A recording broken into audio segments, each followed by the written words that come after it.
இயேசு கிறிஸ்துவின் இனிய நாமத்தில் உங்களுக்கு என் அன்பின் வாழ்த்துக்கள். இந்த நாளை காண செய்த தேவனுக்கு ஸ்தோத்திரம் உண்டாவதாக. ஒவ்வொருவருக்கும் இந்த நாள் நன்மையாய் ஆசீர்வாதமாய் இருப்பதாக. ரோமருக்கு எழுதின நிருபம் 12வது அதிகாரம் 21வது வசனம். நீ தீமையினாலே வெல்லப்படாமல் தீமையை நன்மையினாலே வெல்லு. கர்த்தருடைய பரிசுத்த நாமம் மகிமைப்படுவதாக. அருமையான வசனம். ஒவ்வொரு தேவ பிள்ளைகளும் அறிந்து கைக்கொள்ள வேண்டிய அற்புதமான வார்த்தை இது. தீமையை ஜெயிக்கிறவர்களாய் நானும் நீங்களும் காணப்பட வேண்டும் என்று கர்த்தர் விரும்புகிறார். கர்த்தர் நமக்கு வேதத்திலே எழுதி தந்திருக்கிறார். தீமையை ஜெயிப்பது எப்படி? இந்த வசனம் தெளிவாய் சொல்லப்பட்டிருக்கிறது. தீமையை நன்மையினாலே வெல்லும்.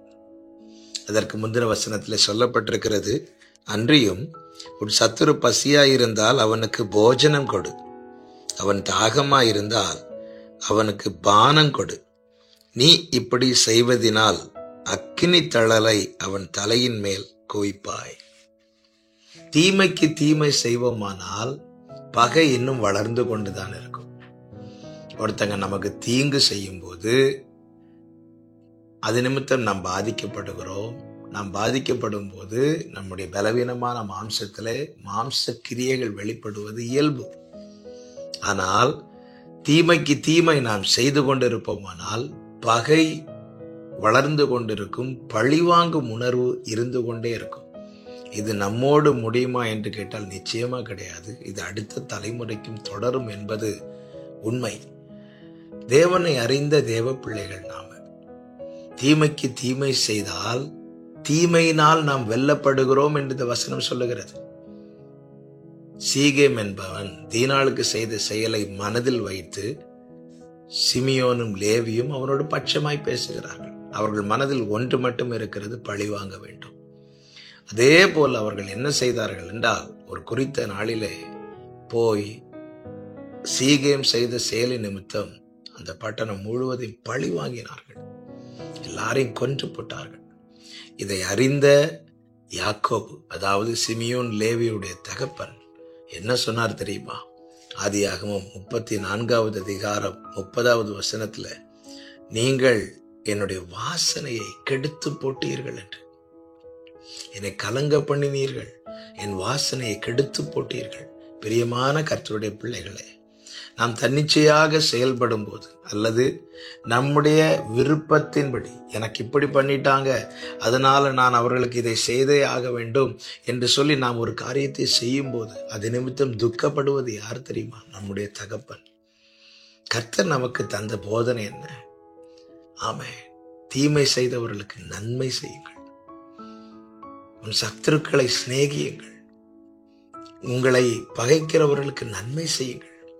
இப்படிப்பட்ட நல் போதனையை தந்து அதையே தம்முடைய வாழ்க்கையாக்கி கொண்டவரை தான் நாம் தெய்வமாய் கொண்டிருக்கிறோம். அவரை தான் நாம் ஆராதிக்கிறோம், அப்பா பிதாவே என்று அழைக்கிறோம். பழி வாங்கும் எண்ணம் நம் இருதயத்தில் காணப்படுமானால் நாம் தீமையினால் வெல்லப்படுகிறோம். தீமை நம்மை ஜெயிக்கிறது. தீமை நம்மை ஜெயிக்குமானால் நம்முடைய ரிசல்ட் எப்படி இருக்கும் தெரியுமா? தீமை என்று இருக்கும். யாக்கோபு எல்லாரையும் ஆசீர்வதிக்கும் போது யோசேப்புக்கு அவ்வளவு நல்ல ஆசீர்வாதங்களை கொடுக்கிறார். ஆனால் சிமியோன் லேவிக்கோ சாபத்தை வைத்து விட்டு போகிறார். இந்த யோசேப்பை பாருங்கள். அவனுடைய 17வது வயதிலே அவன் சகோதரர்கள் செய்த செயல் என்பது மன்னிக்க கூட முடியாத அளவுக்கு கொடூரமான செயலை செய்தார்கள். அப்படி இருந்தும் தீமை செய்த சகோதரர்கள் ஆதரவுக்காக வந்தபோது அவர்களுக்கு தீமைக்கு தீமை செய்யாமல் நன்மை செய்தான். நன்மை செய்தான். நாம் நன்மை செய்யும் போது என்ன செய்கிறோமாம்? இங்கே சொல்லப்பட்டிருக்கிறது, அக்கினி தழலை அவன் தலையின் மேல் குவிக்கிறோம் என்று. தீமைக்கு நன்மை செய்யும் போது அங்கே என்ன நடக்கிறது தெரியுமா? அவர்களுக்குள்ளே உணர்வு உண்டாகிறது, அவர்களுக்குள்ளே மாற்றம் உண்டாகிறது. அந்த மாற்றம் அவர்களை நல்வழிக்கிறராய் திருப்புகிறது.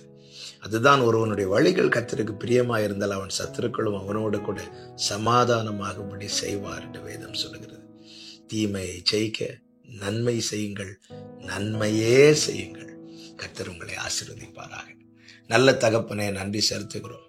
இந்த நாளில் எங்களோடு பேசி இடைப்பட்ட கிருபைக்காக ஸ்தோத்திரம். நாங்கள் தீமையினால் ஜெயிக்கப்படாமல் தீமையை நன்மையினால் ஜெயிக்க எங்களுக்கு கிருபை செய்தருளும். இயேசுவின் நாமத்தில் பிதாவே, ஆமென்.